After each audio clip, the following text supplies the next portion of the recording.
여러분 가장 인생에서 큰 행복은 평안함에 있습니다. 내 영혼이 이렇게 평안하구나 라고 느낄 때가 가장 큰 행복입니다. 여러분 몸이 건강하여 평안하고 마음이 근심 걱정이 없을 때 그 평안함이 가장 큰 행복입니다. 내 안에 하나님이 주시는 그 평안 때문에 행복합니다라고 고백할 수 있죠. 그래서 성경도 기록하기를 우리 가운데 우리를 향한 하나님의 생각은, 우리가 지난주에 하나님의 뜻에 대해서 배웠는데요, 우리를 향한 하나님의 생각은 우리에게 평안을 주시는 것이다 라고 고백하고 있습니다. 예레미야 29장 11절에 이렇게 고백하는 것이지요.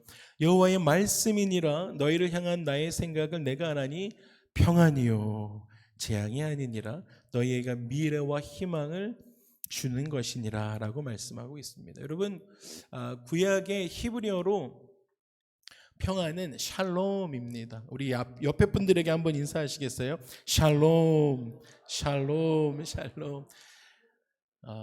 평안을 전하는 거예요. 평화를 전하는 것입니다. 그렇게 인사했어요. 우리는 안녕하세요 라고 인사하는 것처럼 평안을 빌어주는 인사였습니다. 여러분 샬롬은 우리 삶의 모든 영역에서 누릴 수 있는 그 평안함은요, 여러분의 삶에 그것은 웰빙입니다. 웰빙이고요, 곧 복지가 되는 것이죠. 우리의 삶의 큰 복지는 평안 샬롬입니다. 행복이고 안녕입니다. 여러분 이런 평안은 오직 하나님만이 줄 수 있습니다. 할렐루야. 그런 평안은 하나님으로부터 오는 것입니다.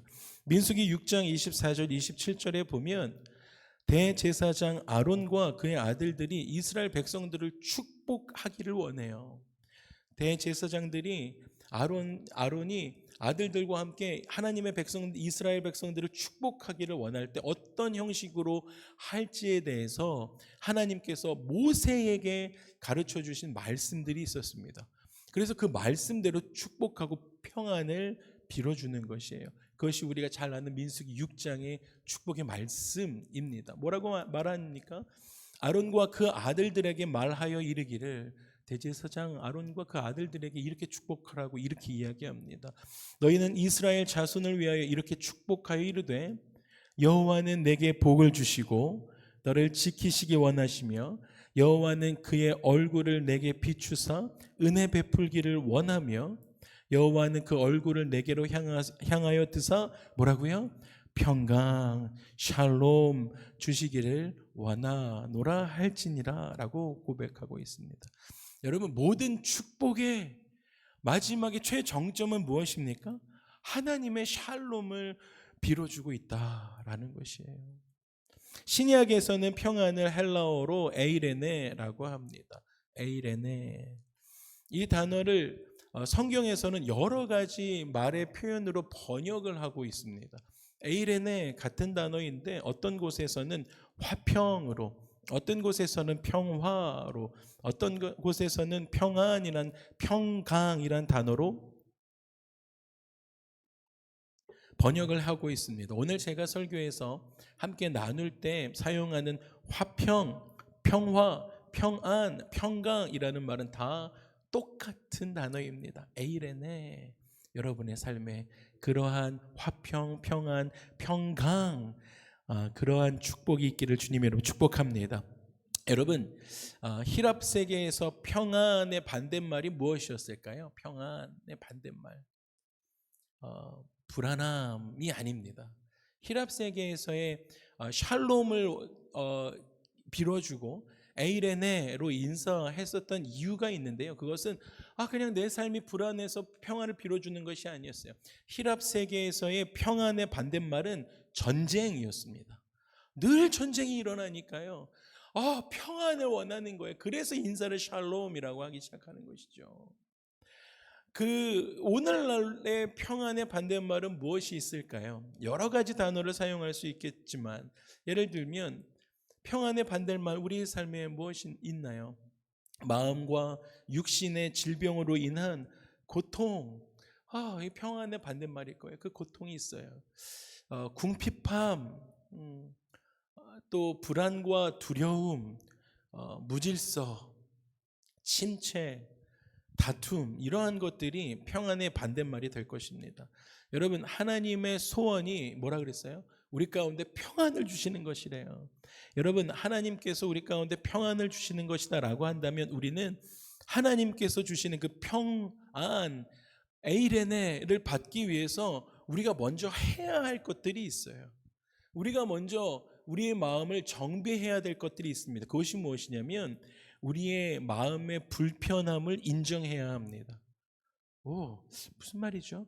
여러분, 하나님께서 우리 가운데 평안, 에이렌의 샬롬을 주시는 것이 하나님의 마음이세요. 하나님의 뜻이세요. 그러면 우리가 그 하나님의 평강, 평안 안으로 들어가기 위해서는 우리가 먼저 준비되어져야 할 것이 있는데 그것이 뭐냐면 우리 마음 속에 있는 불편함들이에요.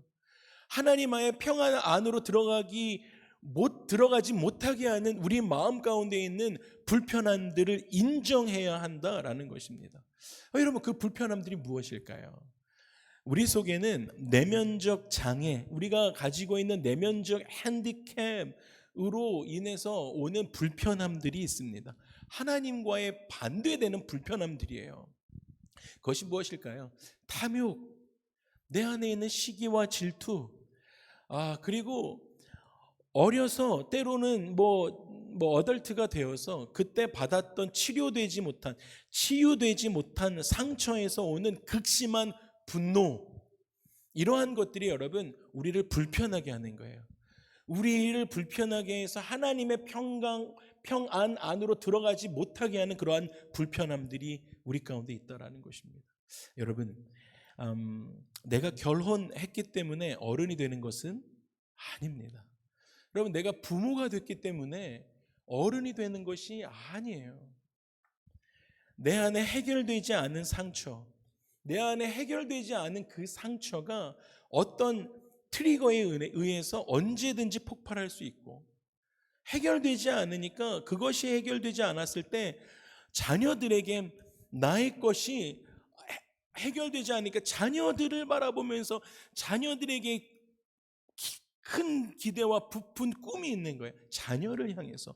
그런데 그 기대했다가 그것이 무너짐으로 인해서 우리는 폭발하기도 합니다. 여러분, 치료받지 못한 상처는요, 해결되지 않은 내 안의 상처는 극심한 분노로 이어지는 것이에요. 분노로 표현돼요. 그리고 나서 우리를 불편하게 하는 것이죠. 하나님과의 관계가 너무 불편해지는 거예요. 내 안에 치료되지 않은 그 어떠한 것 때문에. 여러분, 이러한 모든 것들이 죄와 맞닿아 있는 것입니다.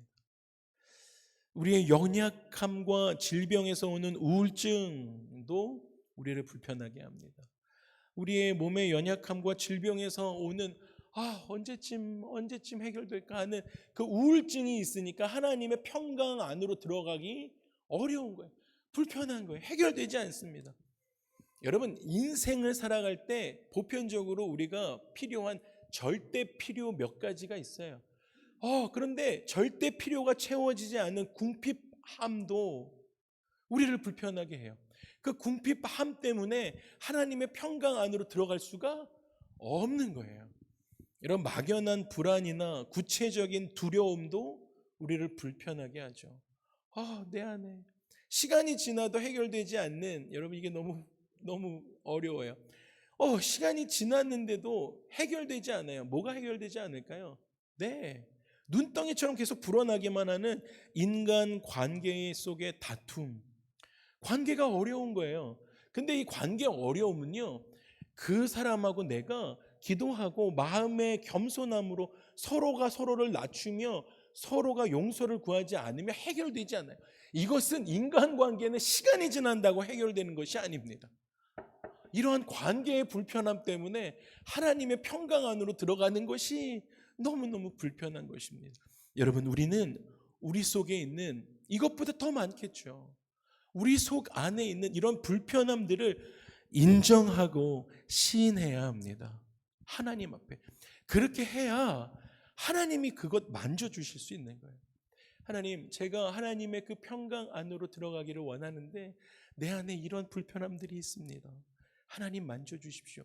하나님이 인격적인 분이시기 때문에 우리가 이 불편함을 인정하지 않으면 하나님의 역사가 일어날 수가 없는 것이에요. 여러분, 그러면 왜 우리 안에 이러한 불편함들, 죄와 맞닿아 있는 이런 여러 가지들의 이런 불편함들이 내 안에 생겼을까? 내가 하나님의 평강 안으로 들어가기 위해서 들어가면 너무 좋겠는데 그렇게 못하는 이런 불편함들이 왜 왔을까라는 것입니다. 성경에 써 있어요. 하나님께서 예레미야 선지자를 통해서 이렇게 말씀하십니다. 예레미야 2장 13절에 보니까 내 백성이 두 가지 악을 행했대요. 여러분, 우리는 더 많지만 이 두 가지가 시작됩니다.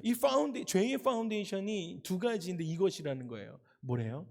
곧 그들이 생수의 근원이 되는 나를 버린 것과, 여러분, 하나님을 떠난 거예요. 첫 번째는 하나님을 떠나기 시작하니까 그런 불편함들이 생기는 거예요. 두 번째는 스스로 웅덩이를 판 것인데 그 웅덩이는요, 물을 가두지 못할 터진 웅덩이다라는 것입니다. 여러분, 아무리 우리가 우리의 의와 우리의 고사함과 우리의 교만함으로 지식으로 웅덩이를 파봤는데 터진 웅덩이밖에 안 된다는 것입니다. 하나님을 떠난 죄. 여러분, 바울은 로마서의 첫 장에서 이렇게 이야기합니다. 로마서 1장 28절에서 32절을 제가 현대인의 성경을 읽어보았어요. 하나님을 떠난 결과가 어떻게 될 것인가? 사람들이 하나님을 알려고 하지 않기 때문에요, 하나님께서 그들의 부패한 마음으로 악한 일을 하도록 내버려 두시는 거예요. 여러분, 우리가 하나님께로 돌아서겠습니다 라고 우리의 마음을 들이지 않으면, 우리가 인격적인 하나님 앞에 우리의 인격을 들여서 하나님 앞에 나아가겠습니다 라고 하지 않으면, 하나님도요, 사람들이 하나님을 알려고 하지 않고 부패하고 죄악으로 떠내려가겠다라고 결정해버리니까 하나님도요, 그 부패한 마음을 악한 일을 하도록 그냥 내버려 두신다라는 것입니다. 이거 얼마나 무서운 거예요. 여러분, 우리가 주님께로 돌아서야 될 줄로 믿습니다. 그렇게 안 돌아섰더니 오늘 이 말씀들이 나오는 거예요. 그들은 온갖 뭐예요? 부정, 추악함, 욕심, 악한 생각. 그들이 하나님을 떠나니까 생각하는 것이라고는 악한 생각이에요. 그 악한 생각이 몰랐습니까? 시기하는 거예요. 그 생각이 행동으로 변하니까 살인하기 시작합니다. 사람들과 다투기 시작해요. 그리고 사기칩니다. 그 악의로 가득 차 있는 사람들이 되어진다는 것입니다. 이것은 자기를 향한 죄예요. 근데 이것이 어떻게 더 디벨롭먼트가 됩니까? 그들이 자기가 그러한 연약함들이 있으니까, 죄성이 너무 강하니까 그것을 숨기려고 수군거리기 시작하는 거예요. 야, 너 걔 봤어? 걔 들어봤어? 걔 어떻게 사는지 알아? 걔 그런 애래 라고 수군거리기 시작하는 것입니다. 불쌍한 인생인 거예요. 남의 이야기하는 사람들, 불쌍한 인생인 거예요. 수군거리기 시작하고 서로 헐뜯는 거예요. 헐뜯기 시작하고 하나님을 미워하고 건빵지고 교만하며 자랑하고 악한 일을 꾸며대기 시작하는 거예요. 악한 일을 꾸며대는 거에 선수가 됩니다. 부모에게 불순종하고요, 미련하고요, 신의도 없는 거예요. 인종도 없고 무자비합니다. 여러분, 이렇게 됐는데요, 이렇게 살아가는 것을 사람들이 알아야 되잖아요. 알아요. 근데도 안 돌아오기로 결정합니다. 이런 식으로 사는 사람은 죽임을 당한다라는 하나님의 법을 알면서도, 여러분, 죄에서 돌이키지 않는 사람들은 그거 안다니까요. 이게 죄인지 알아요. 이 세상과 같죠. 그럼에도 불구하고 뭐라고 합니까? 나만 이렇게 죄 짓고 사는 게 아니지 않습니까? 라고 하면서 이렇게 살아가는 사람들을 옳다라고 두둔까지 합니다. 요즘에 사기치지 않으면 사업을 할 수가 없어요. 모르셔서 그러잖아요. 이렇게 두둔하는 거예요. 사기치는 사람들이 어느 정도는 괜찮아요 라고 타협하는 겁니다. 세상과 타협할 수 있는 것이 아닌데도 말입니다. 여러분, 하나님을 떠난 결과가 어떻게 됐어요? 죄가 들어오는 거예요. 이렇게 죄가 만연해져요. 근데 이것의 끝이 무엇입니까? 죄가 풍성해지니까 죄가 더 많잖아, 죄가 옳은 거예요 라고 이야기하는 데까지 간다라는 것이에요. 여러분, 하나님을 떠나시면 이렇게 됩니다. 이와 같이 인류 역사와 개인의 삶 속에서 경험하는 모든 불편함들, 하나님과 반대되는 내 안에 있는 이러한 것들, 이 불편함들의 원인은 하나님을 떠난 결과였다라고 성경은 이야기하고 있어요. 하나님을 떠난 결과. 여러분, 하나님을 떠난 결과가 그러한 것이라고 한다면 우리에게 다시 평안과 회복을 주실 수 있는 분은 오직 하나님밖에 없다라는 것이에요. 여러분, 하나님을 떠난 결과가 그거라면 결론은 무엇입니까? 우리가 다시 하나님으로 돌아가는 것입니다. 그럴 때 우리는 참된 평안을, 평강을, 샬롬과 에이레넷을 경험하게 되어진다라는 것입니다. 여러분, 꼭 기억하십시오. 세상이 우리에게 평안을 줄 수가 없습니다. 여러분, 절대로 불가능한 것입니다. 왠지 아십니까? 이 평안, 샬롬, 에이레네는 하나님이 주시는 선물이기 때문에 그래요. 할렐루야. 세상에서 건질 수가 없어요. 그래서 예수님도 우리에게 오실 때 예수님도 우리를 향해서 평안을 주시기 위해서 예수님 이 땅에 오셨다라고 말씀하시는 거예요. 요한복음 14장 27절에 여러분들 향해서 이렇게 말씀하십니다. 평안을 너희에게 끼치노니, 할렐루야, 곧 나의 평안을 너희에게 주노라. 예수님이 이 평안을 선포하시면서 오시는 거예요. 내가 너희에게 주는 것은 세상이 주는 것과 같이 아니하리라. 너희는 마음에 근심하지도 말고 두려워하지도 말라. 그래서 그 말씀하시는 거예요. 하나님이 예수 그리스도를 이 땅에 보내신 이유는 뭐라고요? 우리 가운데 평안을 주시기 위해서다. 그래서 골로새서 3장 15절에 바울도 그리스도의 평강이 에이레네가 너희 마음을 주장하게 하라 라고 말씀하시는 거예요. 또 에베소서 2장 14절에도 예수님을 가리켜서 뭐라고 말합니까? 그는 우리의 화평이라고 말하는 거예요. 예수님이 평안이십니다. 또한 로마서 5장 1절에 이렇게 이야기합니다. 그러므로 우리가 믿음으로 의롭다 하심을 받았으니, 우리가 다 믿는 자 됐으니까요, 우리 주 예수 그리스도로 말미암아 하나님과 화평을 누리자. 할렐루야. 우리가 믿음의 삶을 살면 하나님과 화평을 누리게 됩니다. 오늘 우리가 읽은 본문 말씀에서 바울은 예수님이 누구시고 왜 이 세상에 오셨는가를 설명하고 있습니다. 19절부터 23절에 쭉 보면 예수님에 대해서 설명해 뭐라고 해요? 예수님이 영원한 분이시다라는 거예요. 예수님은 영원하세요. 끝이 없으세요. 창조주이시다라고 말씀하세요. 그리고 또 뭐라고 그러세요? 그가 창조하신 만물을 붙들고 계시는 분이시며 교회의 머리가 되신다. 우리 예수님이십니다. 아버지 하나님께서 그의 아들을 예수라는 이름으로 세상에 보내신 목적은 무엇이었어요? 네, 예수님의 십자가의 피로, 예수님의 그 보혈로 화평을 이루사 만물 곧 땅에 있는 것들이나 하늘에 있는 것들이 그로 말미암아, 예수님으로 말미암아 하나님과 화목되기를 기뻐하심이라 라고 오늘 말씀해 주고 계시는 것입니다. 여러분, 여기서 예수님은 나를 예수 그리스도께서 예수님을 사람들에게 화목시키시지 않고 여러분 사람들을 예수님에게로 화목시키셨어요. 이게 너무 중요한 것이에요. 여러분, 우리는 가지로서 나무에 붙어 있지 않으면 죽은 바 되어지는 줄 믿습니다. 우리는 누구에게 붙어야 돼요? 예수 그리스도께 붙어 있어야 한다라는 것입니다. 아들을 세상에 보내신 아버지 하나님의 의도도 분명했던 거예요. 아주 분명합니다.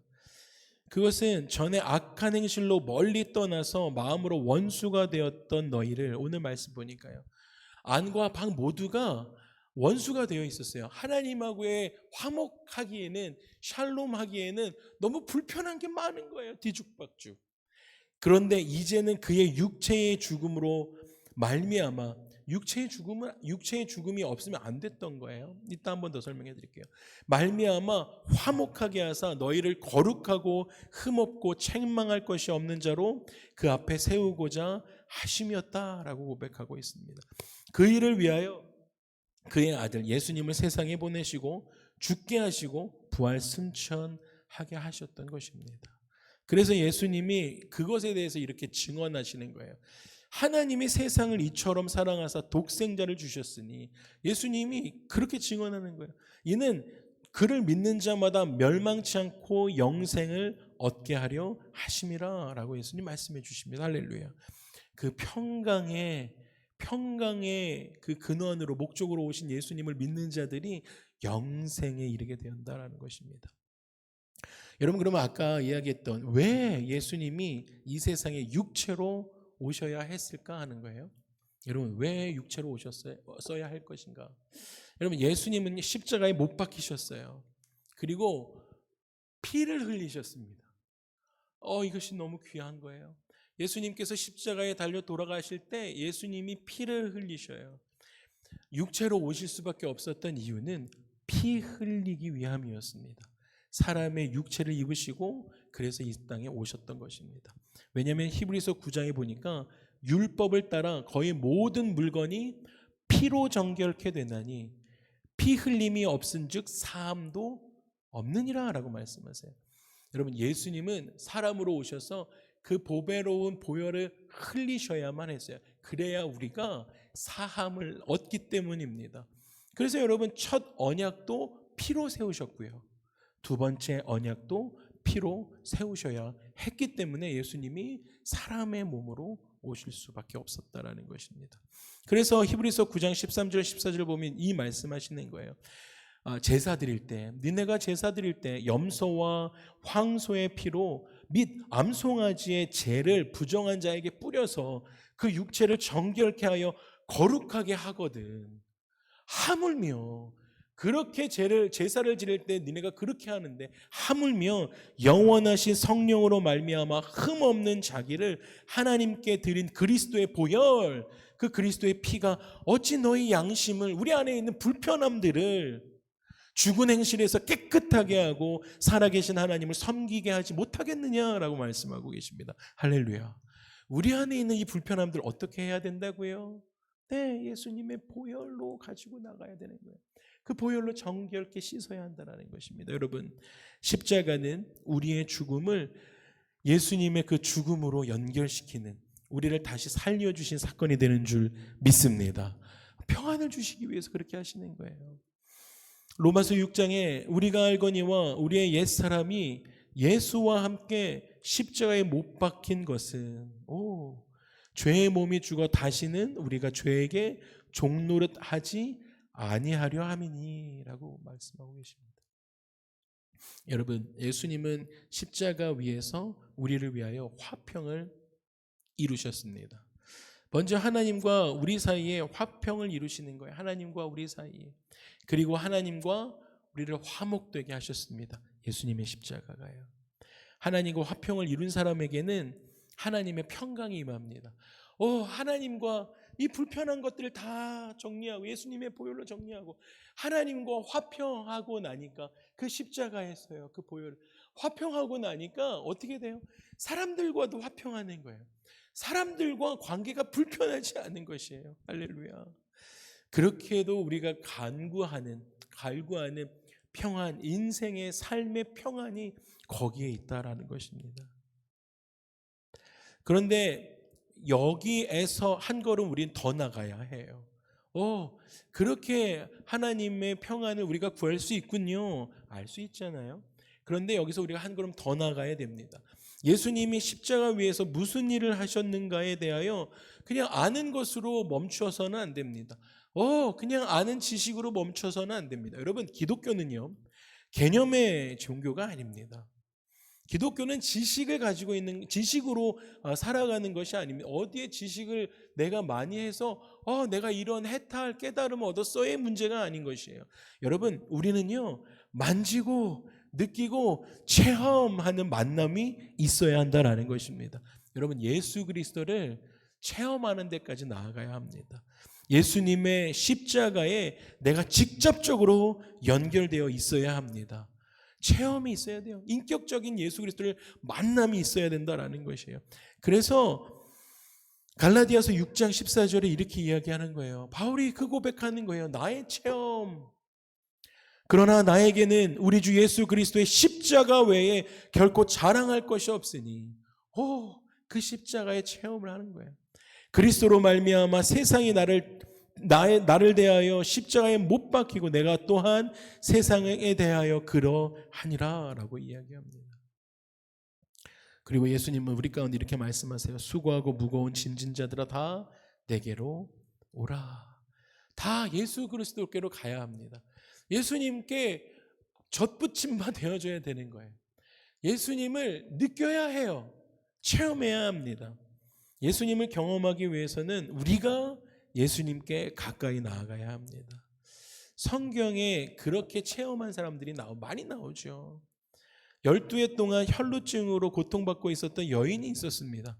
그녀는 자신의 이 불쌍한 처지를 자기가 하나님과, 그때 하나님 믿지는 않았지만 표현하자면 하나님과 평안 안으로 못 들어가게 되는 이 몸의 연약함 때문에 우울함이 있었던 것을 그녀는 알고 있었던 거예요.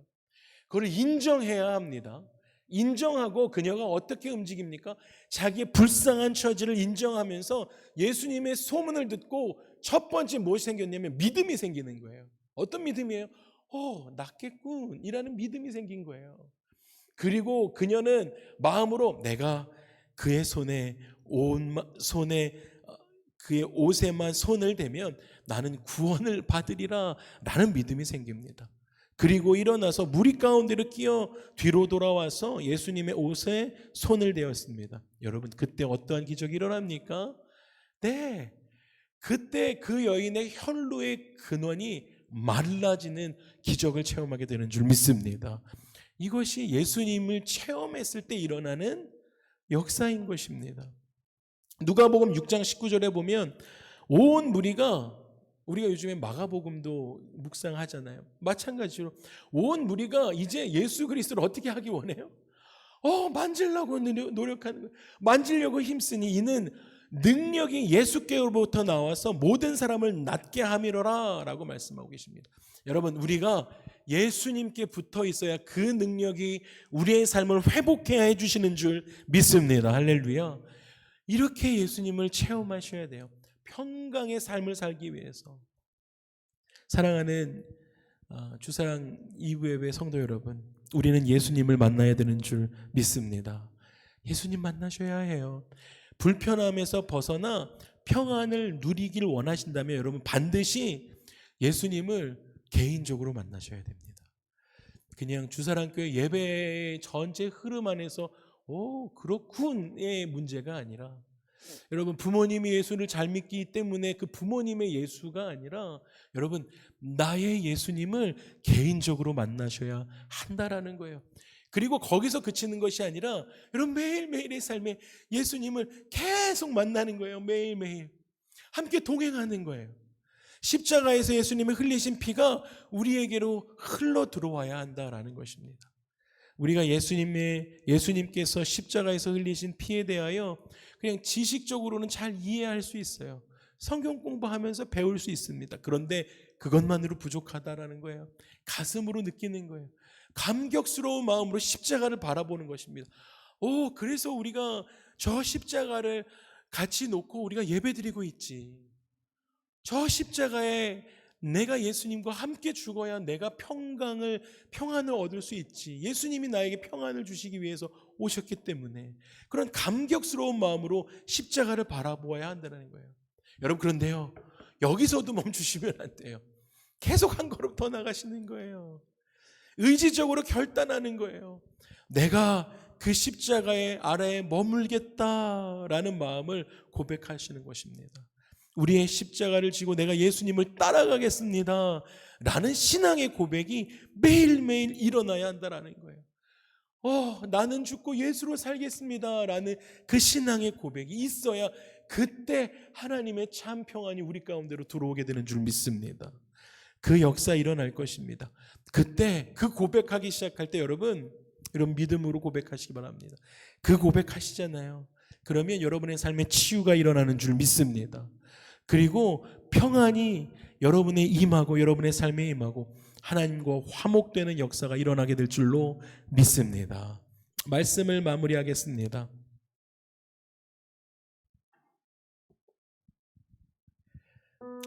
우리에게 평안을 주시기 위해서 성부 하나님께서 성자 하나님을 이 땅에 보내십니다. 목적이 뭐예요? 말씀을 보니까 우리 가운데 화목하기 위해서, 평강을 주시기 위해서. 그리고 성자 하나님은 사람이 되세요. 사람이 되셔서 우리를 대신하여 십자가에서 피 흘리고 죽으셨어요. 여러분, 이것을 우리가 지식적으로만 거기 그치는 것이 아니라 성령 하나님께서 그 십자가의 사건이 오늘 우리의 삶 속에 재현되게 해주십니다. 할렐루야. 그래서 여러분, 성령의 충만함을 매일매일 간구해야 합니다. 성령께서 그것을 매일매일의 십자가의 사건이 매일매일의 우리 삶 속에 재현되게 해주시는 분은 누구라고요? 네, 성령 하나님. 그 성령 하나님, 이것이 십자가의 은혜입니다.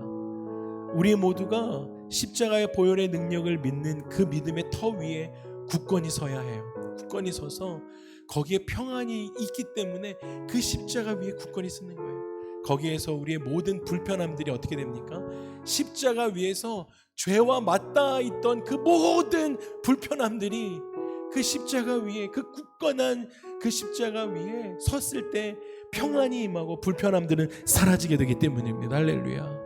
이번 한 주 여러분 살아가실 때 우리 모두에게 선물로 하나님께서 주시는 그 평안의 은혜 가운데 임하시는 저와 여러분의 삶이 되기를 주님으로 축복합니다. 그렇게 하기 위하여 예수 그리스도가 어떻게 이 땅에 오셨는지, 십자가의 보혈이 왜 나에게 그렇게 중요한지 묵상하시고 매일매일 체험하시고 성령의 도우심을 간구하며 살아가는, 하나님과 화평하기 시작할 때 평강이 우리 가정 가운데 임하고 그 평강의 넘침이 우리 이웃들 가운데 흘러갈 수 있는 넉넉한 주사랑 성도들의 삶이 되기를 주님의 이름으로 축복합니다. 우리 함께 일어나서 찬양하시고 우리 함께 결단 기도하도록 하시겠습니다.